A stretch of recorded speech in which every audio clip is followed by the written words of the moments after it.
You've seen the price tags. You've stared at those numbers and thought, how can a watch possibly cost that much? Well, you're about to find out exactly why Rolex costs more than almost every watch on Earth.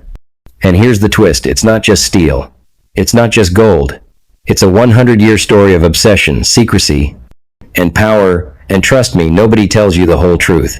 If you've ever wondered why someone would drop the price of a car on something that fits in your palm, stay with me.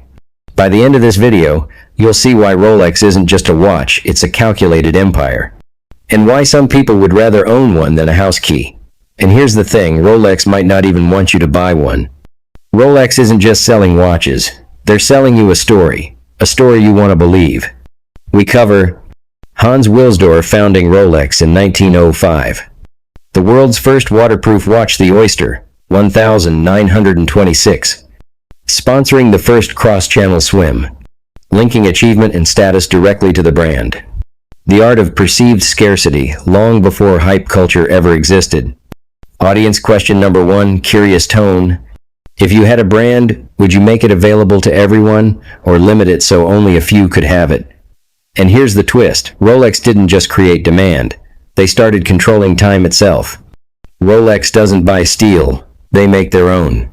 We cover Rolex's in-house foundry producing 904-liter steel, shinier, stronger, more corrosion-resistant than the industry standard. Their own gold and platinum refining. Quality control so tight, every watch is tested twice for waterproofness. Precision tolerances measured in microns thinner than a human hair. Audience question number 2, inviting reflection. Would you pay more for something knowing it's built to last longer than you will?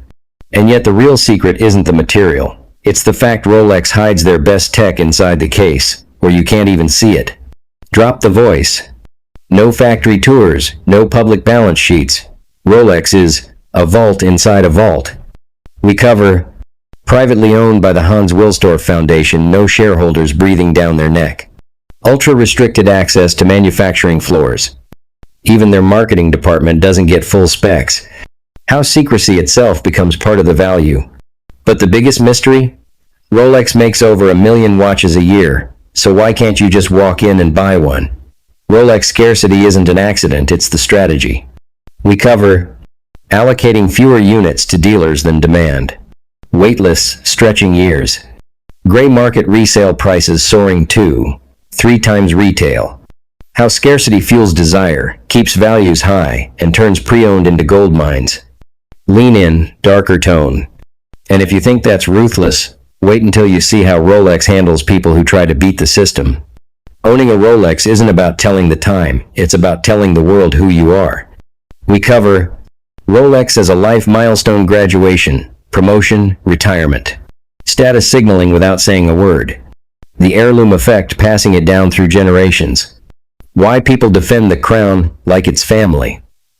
So here's the truth, Rolex could make 10 times as many watches. They don't, because they're not selling you a tool, they're selling you an invitation to a club money alone can't buy. Now you know why Rolex is the most expensive compared to other watches. It's not about time, it's about timelessness. If this opened your eyes, hit subscribe, and tell me in the comments, would you ever own a Rolex, or is it all just hype?